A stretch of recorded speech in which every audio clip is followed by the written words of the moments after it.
Coucou mes abonnés, j'espère que vous allez bien. Je fais cette petite vidéo aujourd'hui pour vous donner les principales raisons pour lesquelles vous ne parvenez pas à décrocher facilement vos contrats de travail.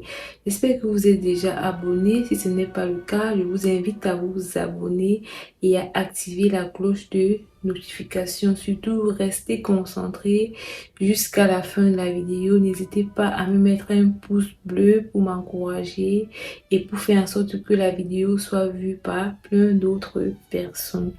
Vous devez savoir que tout comme les autres types de visa, le visa travail a ses particularités et la plupart de vous ne prennent pas en compte ces particularités-là lorsqu'ils se lancent dans la recherche d'un contrat de travail. L'une des choses que vous devez avoir avec vous, c'est d'abord un bon profil de carrière. Quand je parle de profil de carrière, c'est que vous devez avoir des diplômes assez solides dans le domaine dans lequel vous souhaitez chercher du travail. Par exemple, si tu vois un poste à titre d'ingénieur pour pouvoir postuler, il faut que tu te rassures d'avoir le background, tu te rassures d'avoir les diplômes nécessaires pour le poste en question. Et c'est valable pour toutes les autres professions. N'allez pas chercher le travail à tort et à travers. Vous devez vous rassurer que le poste pour lequel vous postulez, vous avez les diplômes requis, les diplômes nécessaires pour pouvoir combler au poste et pour pouvoir satisfaire votre employé. Vous ne vous précipitez pas à remplir vos informations dans les sites de recherche d'emploi. Pourtant, vous êtes conscient au plus profond de vous que vous n'avez pas les capacités nécessaires pour pouvoir combler le poste en question. La deuxième chose que vous devez prendre en compte et qui serait beaucoup plus à votre avantage, c'est votre expérience professionnelle. Certes, on commence toujours quelque part, mais lorsque vous voulez chercher des postes dans les pays étrangers, assurez-vous que vous avez une expérience d'au moins 2 ans.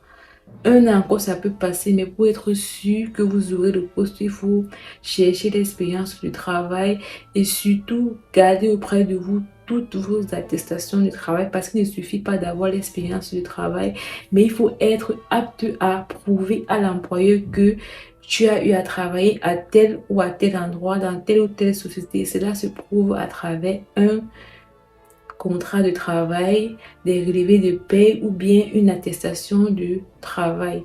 Donc, ne travaillez plus à tort et à travers. Prenez la peine de demander à chaque fois que vous êtes avec un employeur, dès que votre contrat se termine, demandez-lui de vous faire une attestation de travail. Cela vous aidera beaucoup, peu importe la procédure que vous aimeriez suivre pour émigrer.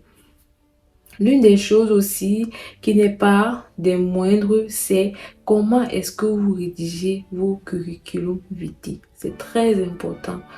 Vous devez adapter vos CV par rapport au pays, au modèle de rédaction du CV du pays dans lequel vous souhaitez émigrer. Il y a les formats pour chaque type de CV en fonction des pays. Et généralement, dans un CV, on est censé retrouver à l'en-tête vos informations personnelles en termes d'identification, c'est-à-dire le nom, le prénom, l'adresse, le numéro de téléphone, l'adresse email. Et aussi, il y a certaines particularités qu'on ne retrouve pas dans les curriculum vitae en fonction des pays.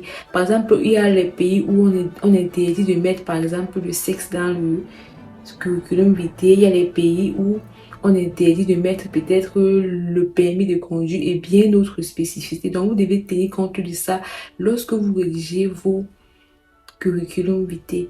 Donc, après l'entête, on est censé avoir parfois, dépendamment des pays, vos qualités, vos objectifs de carrière. Ensuite vient maintenant vos formations que vous avez fait sur le plan académique. Après vos formations que vous avez fait sur le plan professionnel.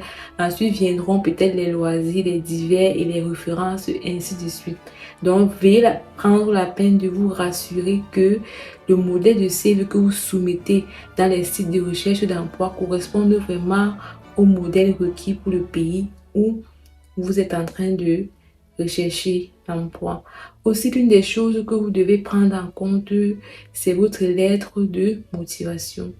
Et je crois que j'ai déjà fait une vidéo par rapport à cela. Comment rédiger une lettre de motivation, comment convaincre que ce soit les employeurs, une commission scolaire ou bien les agents d'immigration à vous prendre pour un programme ou bien à vous donner peut-être un visa. Le modèle reste le même, il suffit juste de comprendre la vidéo et de savoir ce qu'il faut mettre en fonction de votre cas.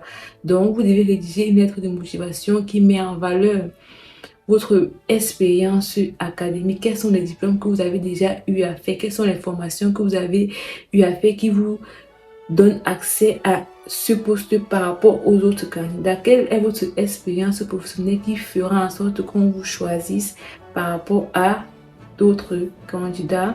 Et vous devez aussi ressortir vos qualités. Quelles sont les qualités que vous pensez avoir et que vous pourriez développer pour pouvoir mettre en exergue votre poste de travail, pour pouvoir satisfaire votre employeur. Vous devez aussi tenir compte de cela. Donc mes amis, je ne voudrais pas que la vidéo soit très longue. C'était juste pour partager avec vous quelques petites astuces qui vont vous aider lorsque vous êtes en train de vous préparer à soumettre un dossier pour avoir un contrat de travail. À cela, j'ajoute aussi les bons sites. Parce qu'il y a des sites où vous soumettez vos dossiers, mais vous n'avez jamais des réponses.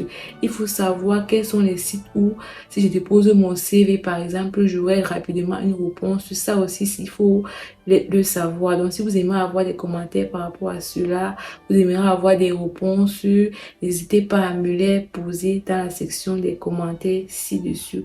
Les amis, voilà, c'était tout pour cette vidéo. Juste quelques conseils qui pourront vous aider à mieux vous préparer lorsque vous êtes en train de rechercher un contrat de travail. J'espère que cette vidéo vous a aidé. Si c'est le cas, n'hésitez pas à me mettre un pouce bleu, à me laisser des commentaires. Je réponds à tous les commentaires, à partager la vidéo pour attirer le maximum de personnes, à être abonné si ce n'est pas le cas, activer la cloche de notification. Et on se dit à bientôt pour nos futures vidéos.